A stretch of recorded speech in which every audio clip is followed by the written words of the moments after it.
Baik, kita lanjutkan elaborasi kita terhadap gagasannya Protagoras. Sekarang kita geser ke ranah sosial politik. Ini kalau teman-teman membaca dialognya Plato, di situ ada fragmen bagaimana Protagoras mengajarkan apa? Tentang politik kepada Sokrates dan kawan-kawan. Jadi seperti apa sih hidup manusia baik sebagai individu maupun secara politik. Nah, Protagoras itu dalam buku dialognya Sokrates itu mengajarkan hakikat politik dari mitos-mitos Yunani yang dipakai sebagai cerita, simbol dari pelajaran politik itu adalah dewa Yunani yang namanya Prometheus. Kalau teman-teman membaca kisah dewa-dewa Yunani kan, Prometheus ini adalah salah seorang dewa yang dikenal kecerdasannya dan keahliannya. Tapi dia kemudian mencuri apinya Zeus, memberikannya pada manusia. Akhirnya Zeus menghukum Prometheus ini karena kejahatannya ini. Dia diikat di sebuah batu. Kemudian ada burung elang yang setiap hari datang mematuk-matuk dan makan hatinya. Sampai hatinya hancur. Tapi kemudian hatinya tumbuh kembali, segar kembali. Besoknya elang itu datang lagi, matuk-matuk lagi, hancur lagi. Tumbuh lagi, besoknya datang lagi. Ini dihukum dengan model hukuman yang absurd semacam itu. Nah, sebenarnya dalam kisahnya Prometheus ini ada pelajaran politik kalau menurut ceritanya Protagoras. Jadi begini cerita lengkapnya. Kalau tadi kan kayak trailernya saja. Jadi asal-usulnya kok ya tiba-tiba Prometheus itu mencuri apinya Zeus dan lain-lain. Itu kenapa? Dia sudah dipercaya oleh Zeus. Dia dewa yang dikenal pinter, ganteng, ahli. Kok melakukan itu? Jadi pada satu ketika saatnya para dewa menciptakan makhluk-makhluk termasuk manusia. Nah, Prometheus ini oleh Zeus diperintahkan untuk menetapkan, memberikan sifat-sifat, kualitas-kualitas dalam setiap makhluk yang membuat dia bisa survive di muka bumi. Jadi dibekali hal-hal untuk hidupnya di muka bumi. Nah, oleh Prometheus, tugas ini kemudian dipasrahkan pada adiknya. Namanya Epimetheus. Epimetheus ya menjalankan amanah dari kakaknya. Sayangnya Epimetheus ini lupa. Yang dilupakan oleh Epimetheus apa? Manusia. Semua makhluk yang lain sudah diberi segala macam sifat, karakter, kualitas, kebutuhan untuk memenuhi hidup di dunia. Tinggal manusia yang belum. Nah, ini mungkin kalau diberi penjelasan kan semua makhluk yang lain itu bisa hidup begitu saja sesuai dengan karakternya, sesuai dengan paket hidup yang dia miliki, fitrah-fitrahnya kalau pakai bahasa agama. Yang tidak begitu kan manusia. Manusia itu dibiarkan saja ya mati. Mungkin tidak bisa ngomong, mungkin tidak bisa jalan, mungkin harus dilatih, ditumbuhkan, dihidupkan. Ini kalau pakai ceritanya Yunani itu dulu karena adiknya Prometheus ini lupa. Tidak memberikan kualitas yang lengkap kepada manusia.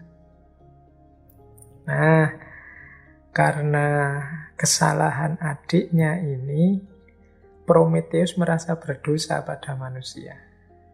Untuk menebus kesalahan adiknya ini, dia kemudian mencuri api dan keahlian-keahlian para dewa diberikan kepada manusia. Jadi ini nanti membuat manusia punya sifat, punya karakter kedewaan, ketuhanan. Manusia bisa berpikir, manusia bisa berbicara, manusia otaknya berkembang, kemudian bisa membuat inovasi-inovasi makanan, pakaian, perumahan. Itu jasanya Prometheus. Karena dia merasa bersalah, adiknya kok melupakan manusia dulu. Nah, ya dari situ nanti manusia punya kualitas-kualitas unggul seperti yang kita saksikan sekarang, dan Prometheus dihukum oleh Zeus. Nah, itu ceritanya. Tapi kemudian yang dilakukan oleh Prometheus ini ternyata juga membawa bahaya untuk manusia. Manusia punya banyak keahlian, banyak keistimewaan, hanya saja mereka lemah dalam hal kebijaksanaan. Manusia itu egois, ingin menang sendiri, sehingga ketika mereka berkumpul cenderung saling bermusuhan, saling menaklukkan.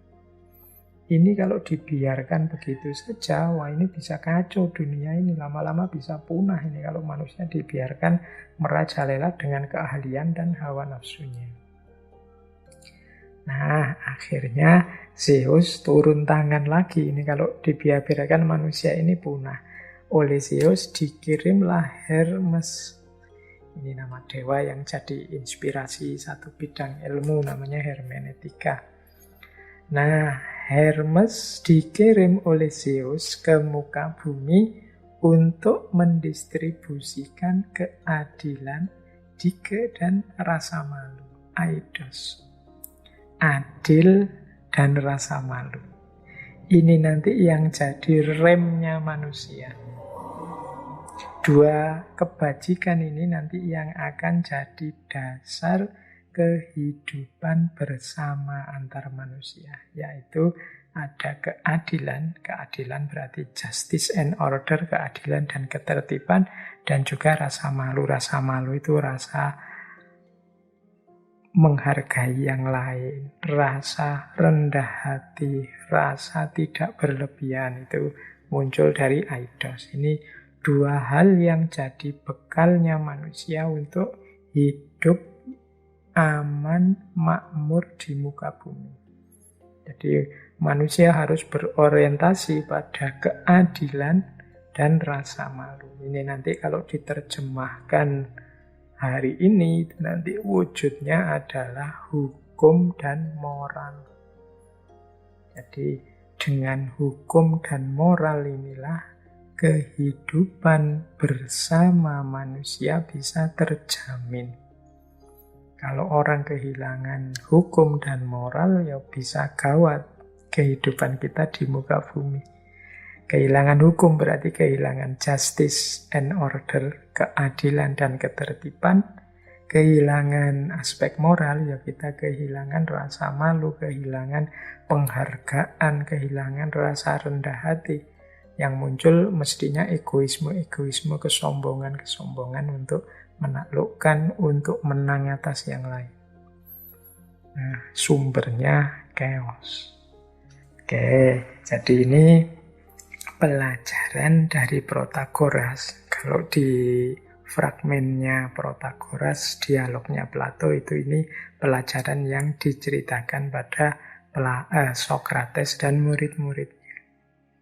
Itulah hakikatnya politik dan kebijaksanaan politik. Jadi manusia itu ya butuh tata hidup bersama yang bekalnya dua, hukum dan moral, keadilan dan rasa malu.